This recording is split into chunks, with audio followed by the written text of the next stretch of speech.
Welcome, everybody. My name is Terry Maxwell. Welcome to ShiftCo. ShiftCo helps conscious entrepreneurs grow their good. And we do several types of events. This event is on confidence and why it matters as a founder or, as a professional, why it matters. And it is part of what we call personal fuel. I'll describe that a little bit more in a minute. We also do business training, free business training as well. On Tuesday, March 4th, you can attend Ditch the Pitch. I highly recommend it. It's a way to learn how to introduce yourself in a way that is authentic and a way that your target market will respond to. Also, authentic selling is on March 19th. So feel free to attend those events as well. ShiftCo trains difference makers, and we train them specifically to grow their business and maximize their impact. So a lot of our events are on business training, but periodically one event a month is on personal fuel. And the background that I have, which I'll describe in a minute, is where a lot of that work comes from. And how I got into ShiftCo is I've had multiple business exits, including an internet IPO. In 2009, I had this crazy idea to start a purposeful Shark Tank to invest in purposeful ideas. I invested in the first zero waste makeup line, the first zero waste skincare line, and other things as well through what we call the speculator fund. Anything that's sustainable, anything that makes people's lives better is where I look to invest. We also created what we call the Cultivator, and the Cultivator creates companies. Succeed on Purpose was the first company that we launched. And what I'm going to be sharing with you today comes from Succeed on Purpose. So Succeed on Purpose is the brand where my personal development and leadership development methodologies lives. And then in 2020, we launched ShiftCo. And ShiftCo is a business growth platform for entrepreneurs that want to make the world better. But the part that matters to you because of the topic on confidence is, how does this person who's taken companies public, who's bought and sold lots of companies, why would I say I have an issue with confidence? Why would I be talking about confidence? Because I do have an issue with confidence. And the background that shows how that came to be is I grew up in a very challenging environment, was abused in every way possible, got out of that environment, left home right after my 17th birthday, and through some fortunate circumstances, had people help me. And then I got away, I escaped even further, went to college and said, I'm going to become a teacher and I'm going to save kids like me and I'm going to save the world. And that was where my career started. It wasn't as a business guru. It was really as an educator in middle school.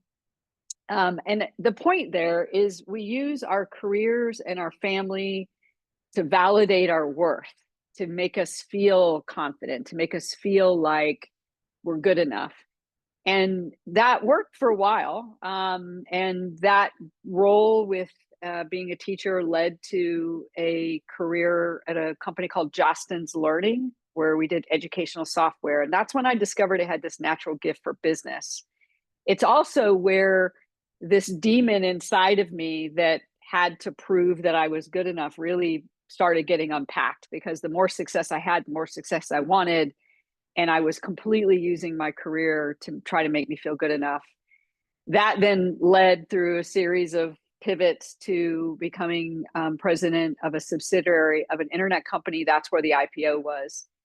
And I was on the cover of magazines and, speaking all over the place, and still could not quench this thirst to be good enough.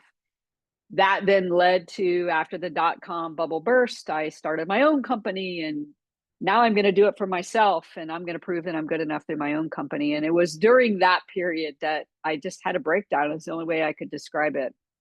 That I realized there was no amount of success, there was no amount of money that would ever prove to me that I was good enough.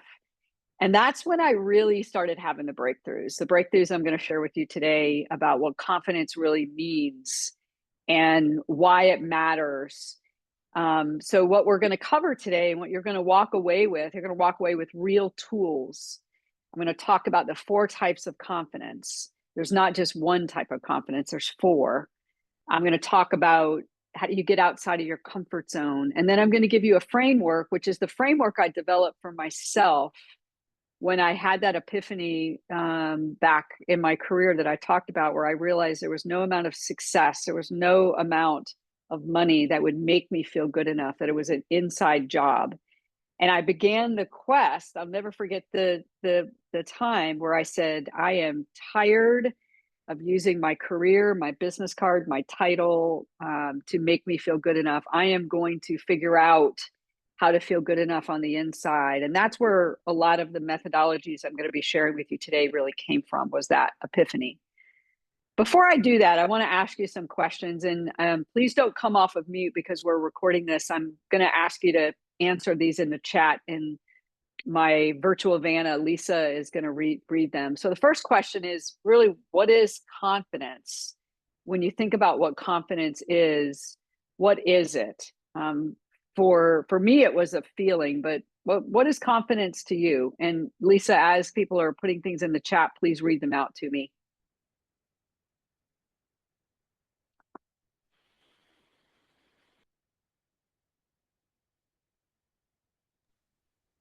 One is coming in, the belief that I can manage whatever happens.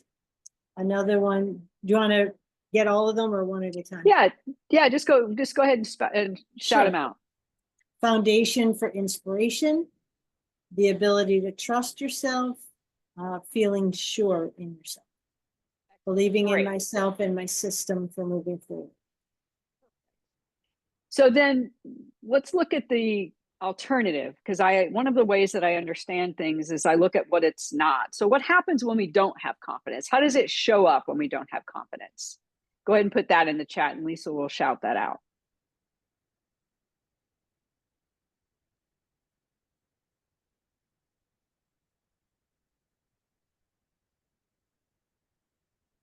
Second guessing yourself. Second guessing yourself. That's huge. Insecurity. What are people saying about me? What's happening? Shortchanging yourself. We settle. Wheels are spinning. Yeah, I want to go back to that shortchanging yourself. We settle for less than we want. We settle for less than we deserve. That shortchanging yourself, that's a slippery slope. What was the one after that, Lisa? Self-criticism. The voice in our head, the incessant. It's I call it the jury. It's not only that there's a judge judging us, there's like all of these different perspectives. The whole jury is judging us.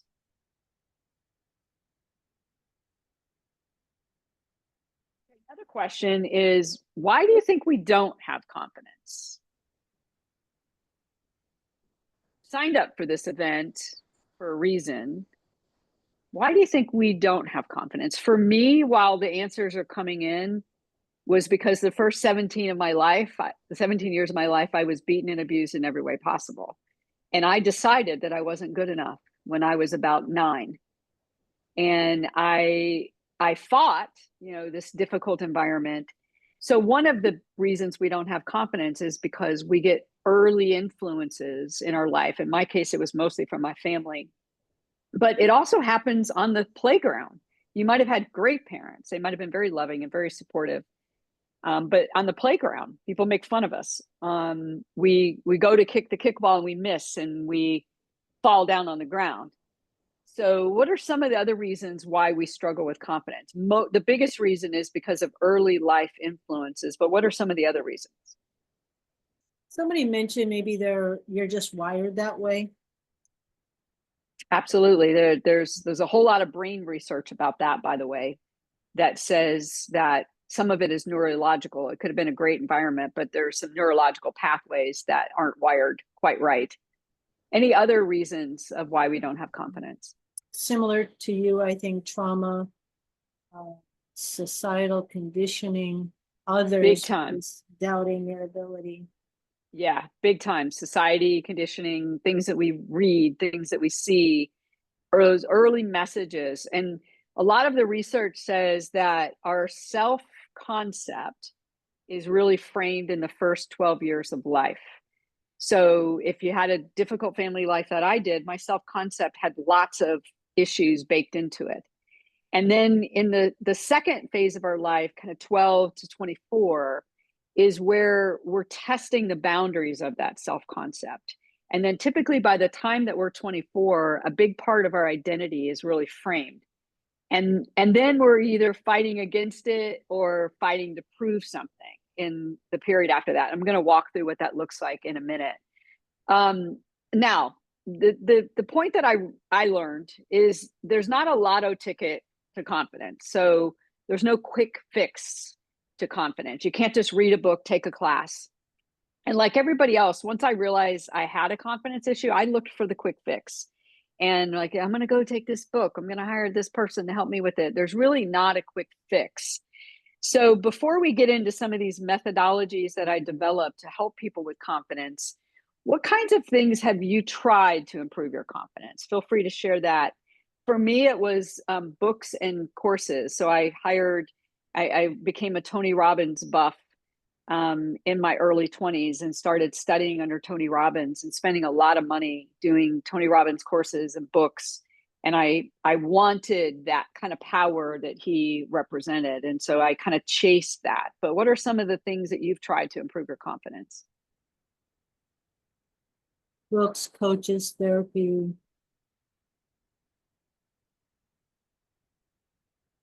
Excellent.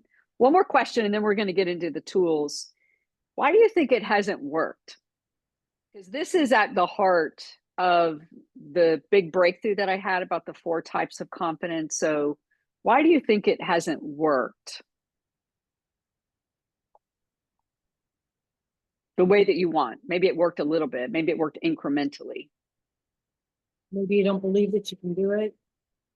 Yeah. Subconscious programming. Subconscious programming is a big part of it. We're going to talk about that today too. Okay, so the why hasn't it worked? So I told you that story where, I was chasing all of this career success and I had it. I mean, like I said, IPOs, titles, money, cover of magazine. I would walk around and people would know who I was, and I still did not feel good enough. And nobody that looked at my life would have ever thought that I was struggling with confidence. And I remember I went to the bookstore and I bought 3 books on confidence. And as I was going up, and this is back when I'm older than I look. So this was back when everybody was at the bookstores and the bookstores were giant, right? And I bought these 3 books on confidence and I hid them as I was going up to the register because I didn't want the people around me to see that Terry, this person that was well known and had done these amazing things, was struggling with confidence. And I walked out of the bookstore with my head hanging low. And I just said, you know what? That's the problem right there. It's not that I need confidence. It's that I'm afraid to admit that I have a confidence issue. And as I got in my car, this beautiful Mercedes car, driving off, where on the outside, somebody looking in would have thought that I was confident, I pulled over, said, the problem is that I don't think I'm confident. I don't think I'm powerful. Everybody else thinks I've got it all figured out, but I don't think I have it. And that's when I call it kind of going to school. I'm going to go to school and I'm going to figure out, and I'm never going to let somebody else's opinion of me, or I'm never going to let a job, I'm never going to let a title, I'm never going to let a car, a house, or money tell me that I'm not confident. And that's when I unpacked what I call the 4 types of confidence. And it's right here when I began to realize that we have a very limited view of what confidence is. So developmental confidence is the first type, and that's learning how to do new things.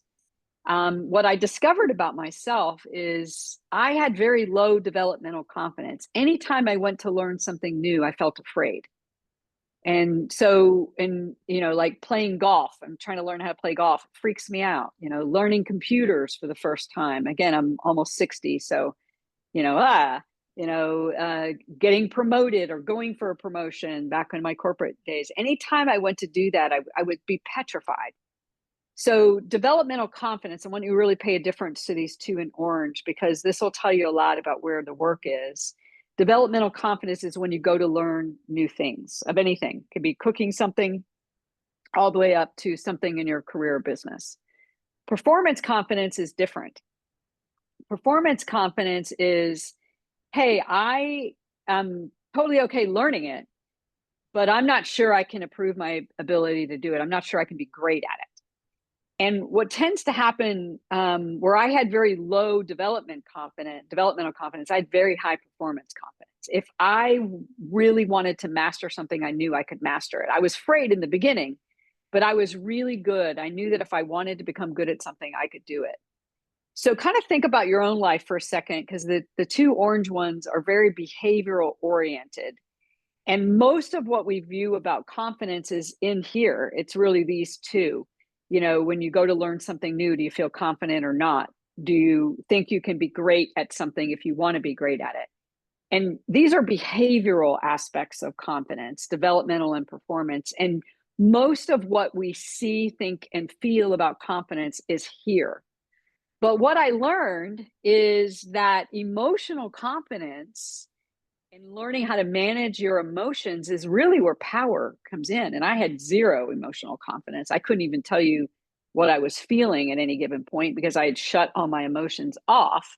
And if you were traumatized, you probably struggle with emotional confidence, not the others. It's usually emotional confidence that we struggle with, particularly if you had any kind of trauma in your first 12 years of life. So emotional confidence, that's where real power is. It's admitting that I'm afraid. It's admitting that I don't feel confident. It's admitting that I feel like an imposter. So that day that I told you about, when I was driving off of this bookstore with these 3 confidence books in my possession that I hid at the register, and I pulled this Mercedes over and said, hey, the issue isn't what anybody else thinks. The issue is in here. I feel like an imposter. I feel like I'm hiding. I feel like I look confident and people would think that I'm confident, but I'm not. And that's when everything shifted. And I remember the sensation in my body where I felt a shift. And that was when emotional confidence was awakened. Now, obviously, there's a lot more to that. And I'll give you the whole framework here in a minute. But emotional confidence is how you get your power back. It's recognizing you feel afraid, recognizing you don't feel good enough, recognizing you feel like an imposter, recognizing that you feel judged by other people, and deciding then what are you going to do about it. And then the last type of confidence, which I did some work with Barbara DeAngelis on, she calls it something else. I call it soulful confidence, is just trusting that there's a higher force towards good, that these difficult things that are happening in my life and the economy are here to help me. There's some brain research on this today, even though it is kind of in the soulful category, about a fixed mindset, when somebody has a fixed mindset versus when they're open and they realize that they can change the way things are. It really comes back to this soulful confidence. So let me give you an example of each of these in your business. So developmental confidence. To be successful in business, you have to learn marketing and sales. It was one of the reasons why I didn't want to become an entrepreneur, because I didn't want to learn marketing and sales. So developmental confidence is when you go to learn those things, you're going to feel anxiety. You're going to feel not good enough. You're going to feel afraid. You know, oh, I got to have the perfect way to introduce myself. You know, I got to learn how to do that. Or you're going to over obsess over all the things you have to learn to try to get it right. So if you struggle when you go to learn something difficult like marketing and sales, that's just developmental confidence. So don't make it bigger than it is. Anything you need to learn in your business to be successful is going to push your buttons. Conversely, performance confidence is, okay, I've learned it. Now I got to get better at it. I got to get better at learning about it. And here's where power is. Whereas developmental confidence is overcoming resistance, performance confidence is tapping into your power. I believe I have the power to be better at this. The third is emotional. So emotional is, hey, I'm feeling anxious because I know I'm going into this networking thing and I've got to practice my pitch or whatever that is. And I know why I feel that anxiousness, and I decide that I'm going to breathe or do whatever you do to change your emotional state. So you can see, of all of the ones I've put up here so far, emotional confidence is where your power is. It's recognizing you feel afraid, recognizing you feel anxious, knowing why you feel that way, and then deciding, I'm not going to accept that. I'm going to change my emotional state. That's where your power is. Soulful confidence is trusting that even the most difficult parts of being an entrepreneur can lead you to positive outcomes. Now, what you're going to see here pretty quickly is your real power is in 3 and 4. So a lot of the methodologies that I've developed are really around 3 and 4, is recognizing. I'm going to give you a toolkit to recognize what your barriers are and what your coping mechanisms are. You're going to be able to use this toolkit to kind of unpack what's happening with you.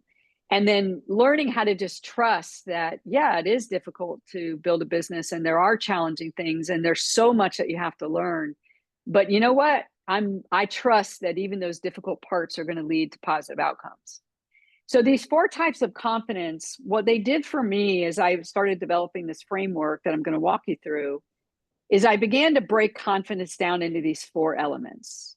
And I started realizing where I was strong and where I was weak. For me, I was weak in development, really strong in performance. I was really weak in emotional and really strong in soulful. So I want you just to take a minute and really say, kind of rate. If 10 is you're really good at it, put a 10 next to it. And 1 is, you've got a lot of work to do in that area. Kind of rank yourself, because your tools that I'm going to be sharing with you today are going to be in these areas. So if you need to take a picture of it, feel free to do that. So just kind of assess, like I did with myself, is I was weak in development, strong in performance. I was weak in emotional, and I was strong in soulful. And I would kind of rank myself as I was building this methodology. Okay, here's a powerful tool. I did not develop this tool, and I am a big believer when I come across somebody else's work to give them credit for it. I have yet to find the person who developed this.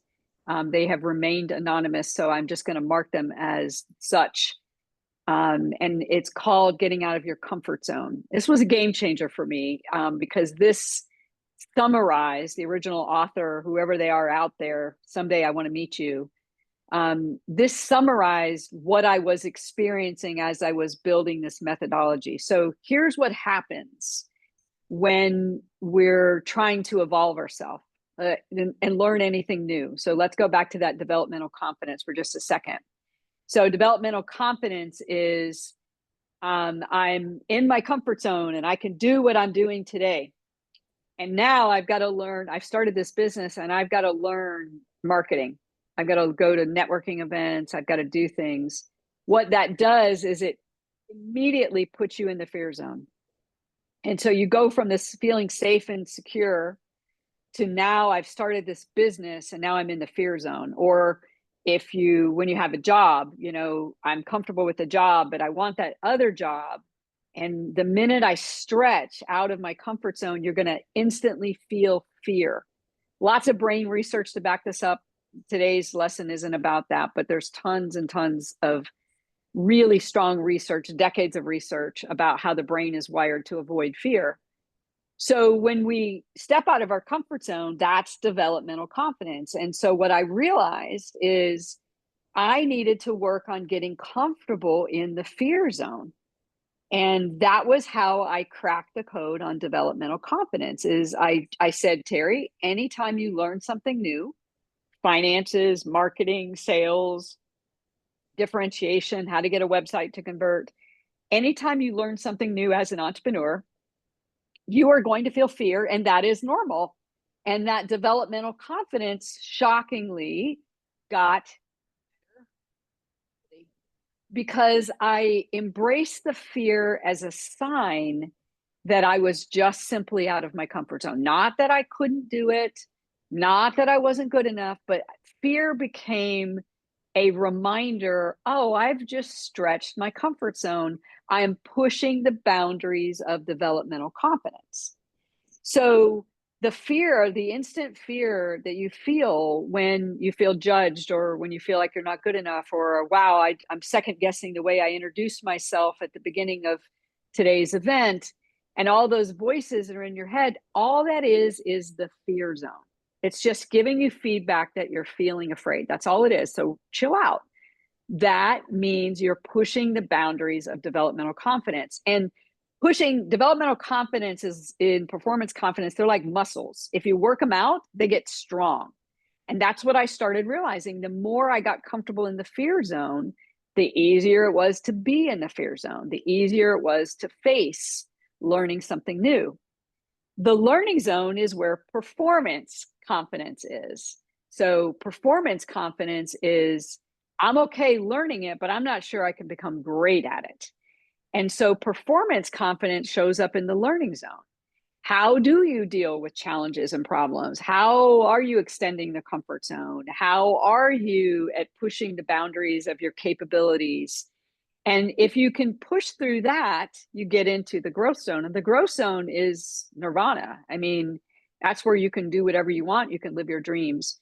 And so this graphic really summed up what I was experiencing with these 4 types of confidence. The key to it, though, was emotional confidence. That was the key, is I had to get comfortable saying to myself, I feel anxious right now. I feel afraid that I don't know how to do this. I feel afraid that if I go to this event that I'm going to stumble out my words, or that I'm going to, stumble in the room. And I had all of these crazy things in my head that I had to just tame, T-A-M-E. I had to tame those voices, and I had to tame those emotions that were pumping through me. And I'm going to give you the toolkit for how I did that, because I really do believe emotional confidence is the key to breaking through these things. So this is a roadmap. Again, I did not develop this. This is a roadmap for how you break free of the confidence issue. It's not what you learn, it's what you do with what you learn. I don't have like a magic pill for confidence. What I have is a methodology, but the methodology requires you pushing yourself through these zones. And today I live almost exclusively in the growth zone. Today, I think I can do anything that I want. Today, my dreams get bigger and bigger. Today, I'm fearless on most days, but it isn't because somebody gave me a magic pill. It isn't because I went, to a workshop. It isn't because I studied under somebody. It isn't because of a book. What it is the pushing myself through these and building new muscles, which is what I really want to help you with. So this is another way to look at the same thing. And by the way, if you have questions, put them in the chat and Lisa will stop me as we go through this. So before I came across this little powerful tool, which sums up everything in a nutshell, I did some work with Iyanla Vanzant. If you know her, she's amazing. Lots and lots of work with Iyanla Vanzant. And I adapted one of her tools that she had in the book called In the Meantime. And it goes like this, is most people are living in the basement. And in the basement is where we judge. Nothing is wrong. It's everybody else. And that's a lot of what's wrong with not wrong. That's a lot of where the conflict in society is right now, is there's a lot of people that have resorted to living in the basement, where they're just going to judge and throw stones, and they're not really looking at their own stuff. And I realized that I grew up with a family that lived in the basement. It was everybody else's fault. It was never ours. When my brother committed armed robbery, it was somebody else's fault for why he did that, why he did a horrific, violent crime. It was somebody else's fault. When my other brother, got caught with drugs, it was the cops that were bad people. So I lived in this very toxic environment of the lack of accountability. And so what did I do is I learned to judge and I learned to blame, as opposed to taking responsibility. And then the second level, which is where I started getting to in my 20s. In my 20s, as I was looking at, I'm out of this family, and now I'm looking at my life through a new lens. And I realized that it wasn't my family's stuff anymore, even though I could point to all of the things they quote unquote did to me. I started realizing that there was something wrong and broken and hurt inside of me, but I didn't know what it was. You might have heard the phrase hurt people hurt people.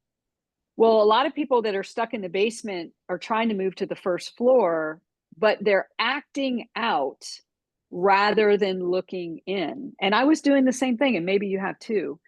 And so what I realized is I needed a way to identify the barriers and patterns and give them names. And I'm going to give you this toolkit in a minute for that I developed.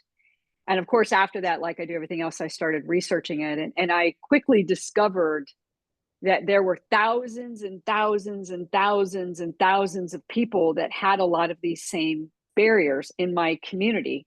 Today, I now know there's millions and millions of people that have some of these barriers I'm going to show you. So what happens on the first floor, and you're going to get an experience with this, is you start identifying your part in it. What is the pattern that you're running? And that is sobering work, because you'll feel the rush of not good enough kind of coming up when we go through that exercise. And what I'm going to encourage, I'm going to give you a tool to use. That's a very powerful tool that I developed to calm me down so that I could take ownership for the barrier. And so now, and that's how I moved to the second floor. Is like, okay, something is off inside of me.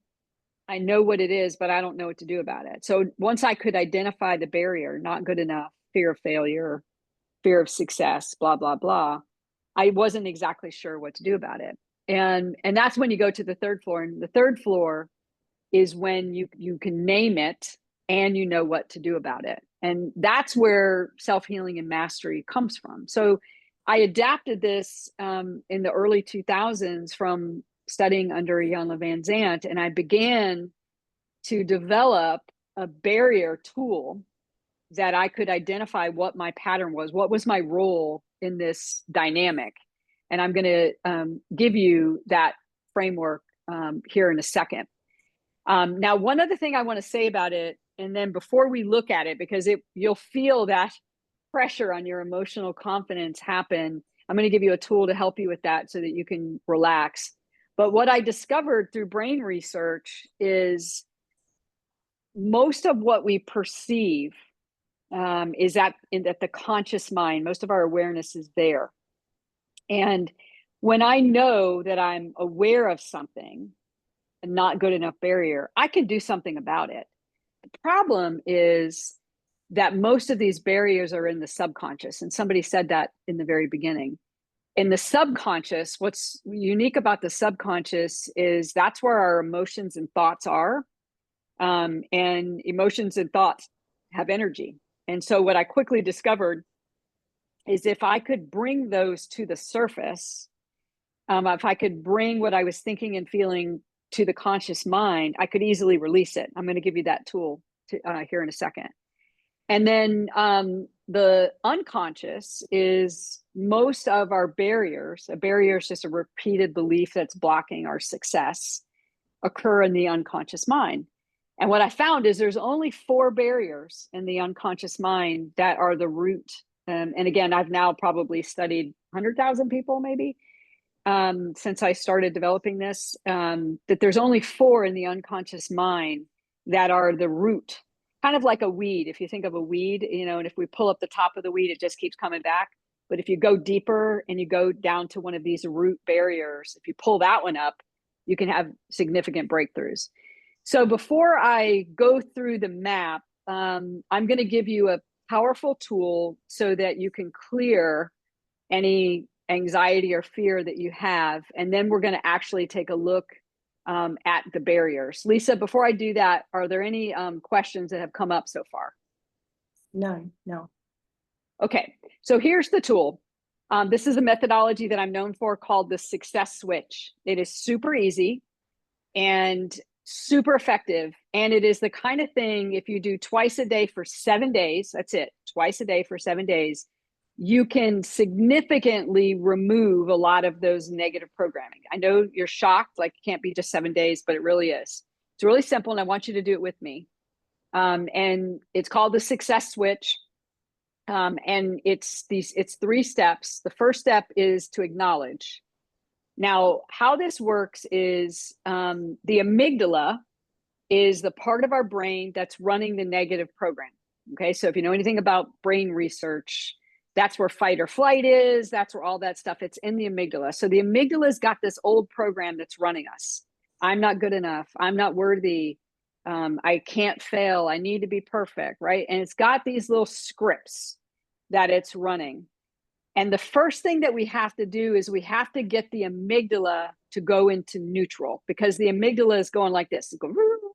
It's running the program, right? So the first thing we have to do to allow ourselves to step into our power and create and build confidence is we have to get the amygdala to pause. And the way that you do that is you acknowledge what's in your subconscious mind. And the way that you do that is you use the phrase, the truth is I feel. So everybody's on mute. I'm going to do it, and then I'm going to let you do it. And so I would say, the truth is I feel anxious. Wait about 15 seconds. So the truth is I feel anxious. You're going to wait about 15 seconds. But as you're waiting, notice your brain. You're going to feel your brain start to downshift. And then it's going to go into neutral. That's what you want to have happen. So I'm going to have you do that with me, and then we're going to wait about 15 seconds for your brain to go into neutral. You're going to feel it. And then I'm going to give you the second step. So the truth is I feel, and then pause and pay attention to the amygdala, and you're going to feel it slow down. Ready, set, go.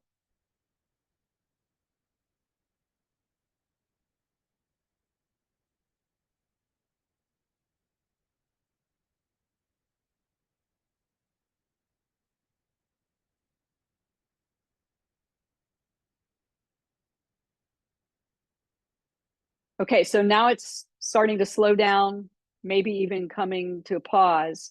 What's happening when you do that is it's a signal to the amygdala to stop the negative program. And it turns over to the prefrontal cortex, which is like the boss of the brain. And it says, okay, prefrontal cortex, give me new direction. So what we want to do before the prefrontal cortex gives it new direction is we want to turn on our parasympathetic nervous system. And the way that you do that is 4 breaths. So I've got my amygdala paused. Now I'm going to breathe a certain way. Breathe in through your nose and out of your mouth 4 times. So breath number 1, and breathe out. Breath number 2, a little deeper.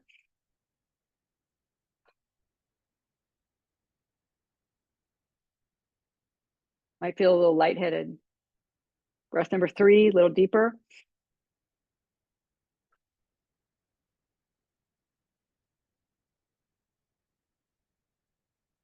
And breath number 4.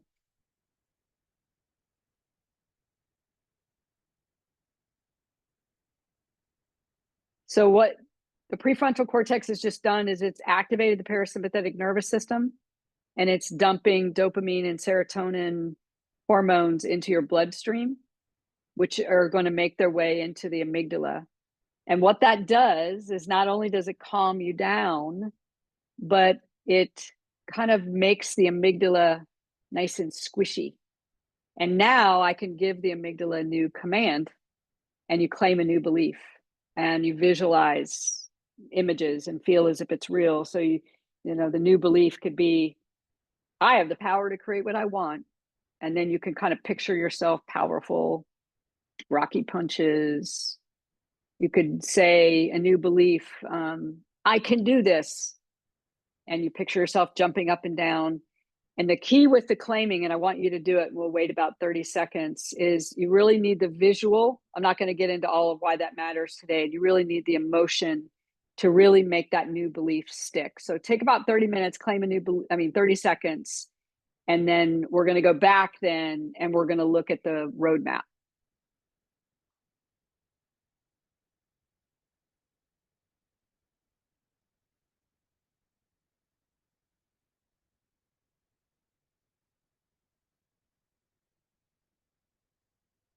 Okay, so what has just happened is you have installed a new program in the amygdala. And if you do that twice a day for 7 days, keep putting that new program in there, that belief will take hold. And that's important because the pure confidence framework is a mapping system to these negative beliefs. And at the top are the ones that are obvious. So time management, if you're not good with time. Trust and confidence. Do you trust yourself? Do you trust other people? Perfectionism, willingness to act, and fear and addiction. So at the top are things that I can see. They're obvious to me. I had a time management issue. I always took on more than I could handle. I had food addictions. Food was my drug of choice. I had perfectionism. If I just can make this perfect. So we can see these on the surface. They're kind of like the top part of the iceberg, but that's not where the problems are. The challenges are in the subconscious. Remember, that's where our thoughts and emotions are. And then the core, the big ones in the bottom. So the subconscious level, that's when our thoughts and emotions start. That's where the stories are. The top is behavior. What are my behaviors? The stories that we tell ourselves are in the middle. Fear of what other people think, to be right, to control, fear of failure. All of these are thoughts and emotion oriented, whereas the top are the behaviors. But the real root is at the bottom. There are 4 conscious barriers that are at the root of all of our stuff. Fear of success is where we sabotage our success. Need to know. I need to know how this is going to work out before I move forward. Not good enough is a big one. Almost everybody has not good enough. Almost everybody I studied had not good enough. And then self-worth. I'm not going to get into the definition of these yet, because but I can get that to you if you want. But what I discovered in my research, I'm going to put these back up here, is they're connected. So the behavior of perfectionism, which I had, was connected to the thought that I had that I needed to control everything, which was connected to the belief that I wasn't good enough. And so that unconscious belief that I had that I'm not good enough basically manifested into thoughts and feelings that I need to control everyone and everything, and the behavior of trying to make everything perfect. And this is a pattern that still runs me today, is, where I'll judge something as right, wrong, good, bad, and I'll try to control this because deep down inside, there's a part of me that still feels not good enough. So what you can do with this toolkit is you can actually map which of these barriers are running you. But the real power is if you work on the one on the bottom and you go down to the root. Remember the root. So perfectionism is at the top. Imposter syndrome is at the top. It's the thoughts and beliefs that we have in the middle that are doing the damage. But the root of the weed is one of these 4 barriers on the bottom. And that's where we want to work, is we want to challenge the belief at the bottom as we're working on the thoughts and the emotions in the middle, as we are addressing the behavior on the top. That's how you unpack it. It's just like that. And you can use the ABCs, very, very powerful tool. By the way, twice a day for 7 days straight, you can unlock the amygdala from running the negative program and over time install a new program. It doesn't take long to do that. The other tool that I call the pure confidence model, and this is how I did it. This is how I broke free. And I don't have them all healed, but I broke free and I live now in that growth zone, is commit to evolve. Like, don't be satisfied with where your self-worth and your confidence is today. Second is own it. Use that barrier map. And what I would do is every year, I still do this, I work on one of those barriers on the bottom. Every year I'm working on one of those. This year I'm working on not good enough. How many times have I worked on that for the last 20 years? A lot. So I just own it. I have a not good enough barrier. I'm going to work on. That's going to be the barrier I'm going to work on this year. And then release it, like, unpack it and get it out of your body. And then ultimately you can also elevate your energy and find, ways that get you out of that comfort zone. I'll wrap up with this and then I'll stop and take questions. ShiftCo's has tremendous results. 85.7% of the members have more than doubled their income since joining. And you can join us if you want help growing your business. It's $235 a month. There's no long-term commitment. But the reason why I wanted to tie this in is part of what you will get with ShiftCo is the Pure Confidence program, and you'll work with me personally on these barriers. So if you are an entrepreneur and you want to work on these things and you want to grow your business, it's kind of like a no-brainer. You can do that with us, and I'll personally help you with those barriers as part of your membership. So wrapping up, and then I'll stop the session and take questions. The 2 business trainings that we have in March, so we always have 3, Ditch the Pitch and then Authentic Selling. And then at the end of the month, there'll be a personal feel one. Feel free to join us for any of those. And I'm going to go ahead and stop the recording and take any questions that you have.